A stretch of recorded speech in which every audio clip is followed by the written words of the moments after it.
அந்த சாலையின் மேட்டு பகுதி ரொம்ப உயரமாக இருந்தது. என்னால் சைக்கிளை கொஞ்சம் கூட மிதிக்க முடியவில்லை. கிட்டத்தட்ட 20 கிலோமீட்டர் தூரம் இருக்கும். உடம்பில் உள்ள பனியன் வியர்வையால் நனைந்து போயிருந்தது. சூரியன் மறைவதற்குள் எப்படியாவது அந்த மலை கிராமத்திற்கு சென்றாக வேண்டும். இப்போது சைக்கிளை இன்னும் வேகமாக மிதிக்க ஆரம்பித்தேன். ஒரு நாள் வருவதற்கே நமக்கு மேல் மூச்சு கீழ் மூச்சு வாங்குதே, அவன் எப்படி 7 வருஷம் காலையிலும் மாலையிலும் வந்துட்டு போனான் என்று நினைக்கும் போதே மனசு கடுத்தது. நான் 5வது பாஸ் பண்ணேன். ரொம்ப சந்தோஷம். பெரிய ஸ்கூலுக்கு போக போறேன்ல. அப்பா கிட்ட சண்டை போட்டுக்கிட்டு 3 ரூபா வாங்கி எல்லாத்துக்கும் மிட்டாய் வாங்கி கொடுத்தேன். ஒரே ஜாலியா இருக்கும். இப்போல்லாம் அந்த மாதிரி நிகழ்வே நடக்கிறதில்ல. பழைய நினைவுகளை நினைக்கும் போதே மனசு இனித்தது என்றுதான் சொல்ல வேண்டும். கவர்மெண்ட் ஸ்கூல் முதல் நாள் 6ஆம் வகுப்பறை. பயபக்தியோடு அமைதியாக அமர்ந்திருந்தேன். புது நண்பர்கள், புது இடம் என எல்லாமே எனக்கு வித்தியாசமாக தோன்றியது. அவரவர்களும் தங்களின் நண்பர்களை தேர்ந்தெடுத்து கொண்டார்கள் என்றுதான் சொல்ல வேண்டும். மதியானம் அவரவர் நண்பர்களோடு சாப்பிட போனார்கள். நான் மட்டும் தனித்து விடப்பட்டேன். சின்ன வயசுல இருந்தே அவ்வளவா எனக்கு நண்பர்கள் கிடையாது என்றுதான் சொல்ல வேண்டும். அன்றும் அப்படிதான். மத்தியான வகுப்புகளுக்கு சென்றேன். அப்போ எல்லாம் ஸ்கூல்ல தரையில தான் உட்கார்ந்துருப்போம். பசங்க வரிசையில ஓரமா போய் உட்கார்ந்தேன். கொஞ்ச நேரத்துக்கு பிறகு காக்கி டவுசரோடு வெள்ளச்சட்டை வேர்க்க வெறுவெறுக்க ஒருத்தன் வந்தான். உள்ள வந்தவன் அந்த வகுப்பறையை ஒரு முறை சுற்றி பார்த்தான். என்ன நினைத்தானோ அவன் வேகமாக வந்து என் பக்கத்தில் உட்கார்ந்தான். அவன் என்னை பார்த்து சிரித்தான். நானும் பதிலுக்கு சிரித்தேன். ஒரு வாரத்திற்கு பிறகு எனக்கு நல்ல நண்பனாகி போனான். ஆளு மாநிலம்தான் இருப்பான். பேரு வெள்ளையன். அப்பாவித்தனமான வெள்ளையனை எனக்கு ரொம்ப பிடித்து போனது. அடுத்தடுத்து 6வது 7வது 8வது என நானும் வெள்ளையனும் 10ஆம் வகுப்பு வரை ஒரே வகுப்பு தான். அதனால நாங்கள் 2 பேரும் ரொம்ப நெருக்கமாயிட்டோம் என்று தான் சொல்ல வேண்டும். வகுப்புக்கு தினமும் தாமதமாக தான் வருவான். எங்க ஊருக்கு வடக்கு பக்கமா ஒரு பெரிய மலை கிராமத்தில் தான் வெள்ளையனின் வீடு இருக்கு. தினமும் அங்கிருந்து தான் சைக்கிள்ல பள்ளிக்கூடத்திற்கு வருவான். நான் அவனுடைய கிராமத்தை பத்தி கேட்டப்ப நிறைய சொல்லுவான். வெள்ளையனுக்கு மலையிலிருந்து வரது போறது எல்லாம் பழகி போயிடுச்சு என்று தான் சொல்ல வேண்டும். 10வதுக்கு பிறகு வெள்ளையன் படிக்கல. குடும்ப சூழ்நிலையா படிச்சது போதுன்னு நினைச்சானா தெரியல. அதுக்கு பிறகு அவனுடைய தொடர்பு முற்றிலும் அருந்து விட்டது. காலம் மாறி போச்சு. 15 வருஷத்துக்கு அப்புறம் வெள்ளையனிடமிருந்து ஃபோன் வந்தது. வெள்ளையனுக்கு கல்யாணமா, கண்டிப்பா வரணும்னு சொன்னான். நானும் போவோம்னு முடிவு பண்ணேன். இன்னைக்கு எப்படியோ இது வரையில் வந்துட்டேன். கொஞ்ச நேரத்துல கிராமத்தை நெருங்கிடுவேன்.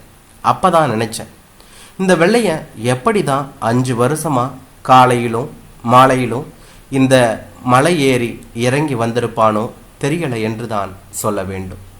சீரியல் பல்பு, வாசலில் 2 பக்கமும் வாழை மரம், ஸ்பீக்கரில் புதுப்பாட்டு. கல்யாண வீட்டிற்குள் நுழைந்தேன். அப்போது வாசலை சாணியால் மெழுகி கொண்டிருந்தால் ஒரு நடுத்தர வயது மிக்க அம்மா என்றுதான் சொல்ல வேண்டும். அம்மா, நான் வெள்ளையனுடைய ஃப்ரெண்டு. வெள்ளையன் எங்க என்றேன்.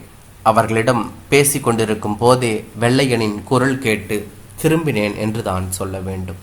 வா கதிர், உன்னை பார்த்து எவ்வளவு வருஷமாச்சு, எப்படி இருக்க, நல்லா இருக்கியா? என்னை பிடித்து கொண்டான். இருவரும் கொஞ்ச நேரம் பழைய நினைவுகளை அசை போட்டு சிரித்து கொண்டோம். கல்யாண ஏற்பாடுகள் வெகுவாக நடைபெற்று கொண்டிருந்தது. கல்யாண சாப்பாட்டுக்கு இலை போட்டார்கள். எல்லோரும் போய் அமர்ந்தார்கள். நானும் வெள்ளையனும் கூட அவர்களுடன் சேர்ந்து சாப்பிட உட்கார்ந்தோம். இலை போட்டு தண்ணீர் தெளித்து பசியை விரட்ட ஆவலோடு காத்திருந்தேன். பரந்த இலையில் பாயாசத்தை முதலில் ஊற்றினார்கள். ஊர்ல அப்பா சொல்லுவாரு, தம்பி, கல்யாணத்தை சிக்கனமா முடிக்கணும்னு நினைக்கிறவங்க சாப்பாடு போடும்போது முதல்ல பாயாசத்தை தான் ஊற்றுவாங்க என்பார். நான் எதுக்கு அப்படி செய்யறாங்கன்னு கேள்வி கேட்ட போதுதான் எனக்கு விஷயமே புரிய ஆரம்பித்தது. இனிப்பு சாப்பிட்ட பிற்பாடு சாப்பாடு நிறைய சாப்பிட முடியாது. கல்யாணத்துல சாப்பாடு செலவு தான் அதிகம் வரும். வர்றவங்களுக்கு சாப்பாடு நல்லா போட்டுட்டா போதும், எதுவும் பேச மாட்டாங்க. சாப்பாடு சரியில்லைன்னா அது நொட்டம் இது நொட்டம்னு ஏதாவது புரளி பேசிக்கிட்டு இருப்பாங்க. இப்படி சாப்பாட்டு செலவை குறைக்கிறதுக்கு தான் இப்படி பண்ணுவாங்க. அதனால தான் இன்றைய கல்யாண வீடுகளில் கூட இனிப்பை முதலில் இலையில் வைக்கிறார்கள். பாயசத்தை வாயில் எடுத்து உறிஞ்சி கொண்டே அப்பா சொன்னதை நினைத்து கொண்டேன் என்றுதான் சொல்ல வேண்டும்.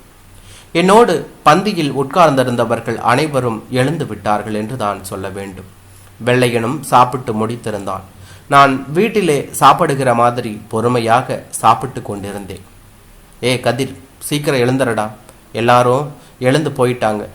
இப்போது நான் அவசரமாக சாப்பிட்டேன். அதற்குள் இலை எடுக்கும் அம்மா பக்கத்தில் வந்து விட்டார்கள். என்னுடைய வரிசையில் என் இலையை மட்டும் எடுக்காமல் எனக்காக நின்று கொண்டிருந்தார்கள்.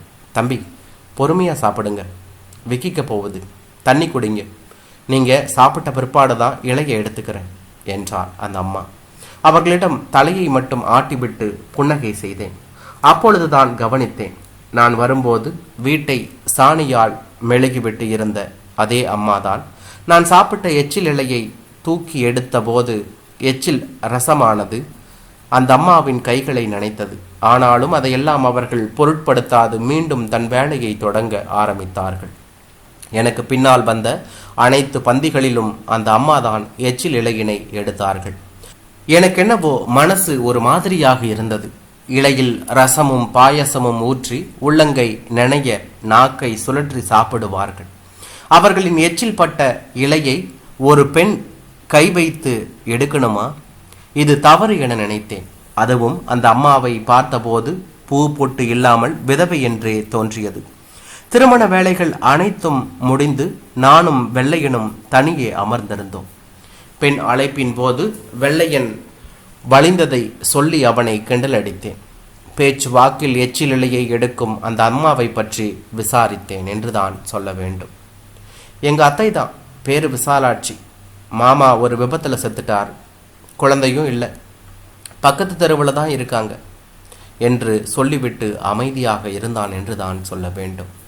என்னடா அத்தைன்னு சொல்ற, அவங்கள போய் எச்சி இலையை எடுக்க சொல்லி இன்னும் அவங்கள கஷ்டப்படுத்துற, வரும்போது கூட குண்டா நிறைய சாணியை கரைச்சிக்கிட்டு நின்றுக்கிட்டு இருந்தாங்க என்று கேட்டேன் என்று தான் சொல்ல வேண்டும். இல்லை கதிர், நாங்கள்லாம் ஒன்றும் சொல்லலை, அவங்களே இழுத்த போட்டுக்கிட்டு செய்யறாங்க என்று சொன்னான். சொந்த அண்ணன் வீட்டு கல்யாணம், மேம்போக்கா வந்து உட்கார்ந்து இருக்க வேண்டாமா? அப்பப்ப சின்னதா வேலை, இது போதாதா என்றான் கதிர். கதிர், இது கிராமம், இங்கெல்லாம் இப்படி தான். ஒரு வீட்டில் விசேஷம்னா பக்கத்தில் இருக்கிற ஆம்பளைங்க பொம்பளைங்க எல்லாமே வந்து ஒன்றா வேலை செய்வாங்க. சாப்பிடும்போது பார்த்தல்ல, ஆம்பளைங்க எல்லாம் பந்தி பரிமாறினாங்க, பொம்பளைங்க சமைச்சாங்க. எங்கள் பெரிய சித்தி, அத்தை, அக்கா, பக்கத்து வீட்டு அக்கான்னு எல்லோரும் இருந்தாங்கல்ல என்று சொன்னான். சரிதான் வெள்ளையன், எல்லோரும் கலந்து வேலை செய்யறது நல்லது தான், நான் அதை சொல்லலை. எச்சி இலை எடுக்கிறது மட்டும் அந்த அம்மா தானே செய்யுது, அதை தான் சொன்னேன் என்று சொன்னான் என்று தான் சொல்ல வேண்டும். எச்சில் இலை எடுக்கிறது புண்ணியம், அது வேற யாருக்கும் கிடைக்காது தெரியுமா? அதெல்லாம் உனக்கு தெரியாது கதிர் என்று சொன்னான். என்னது புண்ணியமா? அப்படின்னா நீ எடுக்கிறது இல்லைன்னா நீ இப்போ கொஞ்ச நேரத்துக்கு முன்னாடி சொன்னையே உங்கள் சொந்தக்காரங்களை எடுக்க சொல்கிறது, ஏன் புண்ணியத்தை அந்த விசாலாட்சி அம்மா மட்டும் எடுத்துக்கணும் என்று கேட்டான் என்று தான் சொல்ல வேண்டும். வெள்ளையனிடமிருந்து எந்த ஒரு பதிலும் இல்லை. யோசனையில் ஆழ்ந்தான். நீ என்னோட நல்ல நண்பன், உனக்கு விடிஞ்சா கல்யாணம், நான் உன்னை கோபப்படுத்தணும்னு சொல்லலை, என் மனசுக்கு பட்டுச்சு அதான் சொன்னேன் என்று சொன்னான் கதிர். அதற்கு மேல் அவனிடம் எதுவும் பேசவில்லை.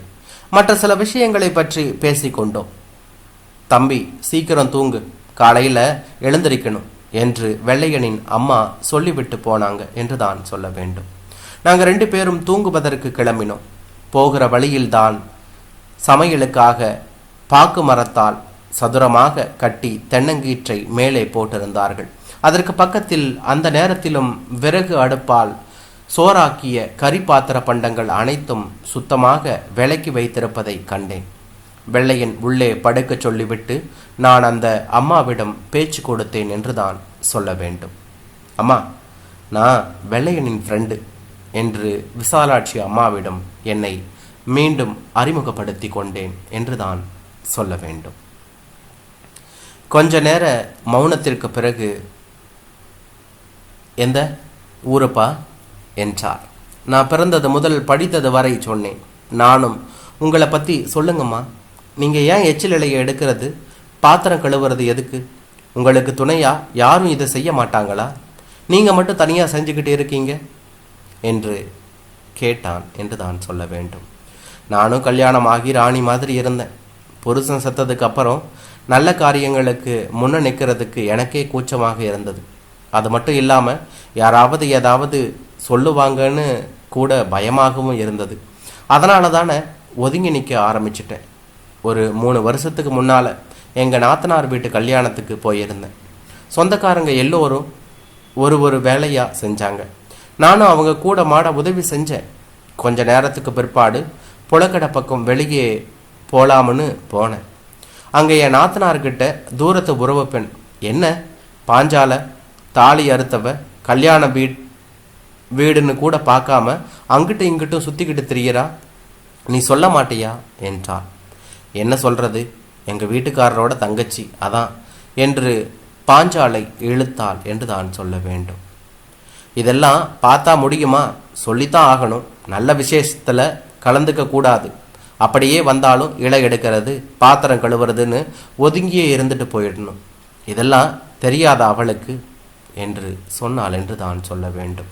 பாஞ்சாலை ஆழ்ந்த யோசனையில் ஆழ்ந்தாள். புழக்கடையில் நின்று கேட்டுக்கொண்டிருந்த நான் மனசு ஒடிஞ்சு போயிட்டேன். கொஞ்ச நாளைக்கு எந்த ஒரு காரியங்களுக்கும் போகாம தான் இருந்தேன். முக்கியமான விசேஷங்களில் மட்டும் கலந்துக்குவேன். சரி, வேலை ஏதாவது செய்யணுமில்ல, அதனால் நானே இந்த மாதிரி வேலையெல்லாம் செய்ய ஆரம்பித்தேன். கூட மாட இருந்தவங்க எல்லாம் ஒவ்வொருத்தராக போய் நான் மட்டும் தனியாக செய்ய ஆரம்பிச்சிட்டேன் என்று தான் சொல்ல வேண்டும். அதுக்கப்புறம் நான் விசேஷத்துக்கு போனாவே, இந்தா விசாலாட்சி வந்துட்டா, இனிமே இந்த வேலையெல்லாம் அவளை பார்த்துப்பா என்றார்கள். எனக்கு இந்த வேலை செய்யறது கூட கஷ்டமாக தெரியல. என்னோட ரத்த உறவுக்கு கூட யாருமே விசா எதுக்கு பண்ணணும், அவள் பண்ண மாட்டான்னு ஒருத்தர் கூட எனக்கு வக்காலத்தை வாங்க வரலை என்று சொல்லிக்கொண்டே அழுத கண்ணீரை துடைத்து கொண்டாள் என்று தான் சொல்ல வேண்டும். வெள்ளையன் குடும்பம் மீது எனக்கு கோபம் வந்தது. என்கிட்ட மனசு விட்டு சொன்னதால் கண்டிப்பாக விசாலாட்சி அம்மாவுடைய மனபாரம் குறைஞ்சி இருக்கும். நேரம் ஆனதால் நானும் தூங்க வந்துட்டேன். மனசு வலித்தது. கிராமங்களில் பெண்களுக்கு இது போன்ற வழக்கம் இருப்பதை அறிந்து நொந்து கொண்டேன். அடுத்த நாள் வெள்ளையனை வாழ்த்தி மொய் எழுதிவிட்டேன். மலை கிராமத்திலிருந்து சைக்கிளில் விசாலாட்சி அம்மாவின் நினைவோடு பயணமானேன் என்றான்.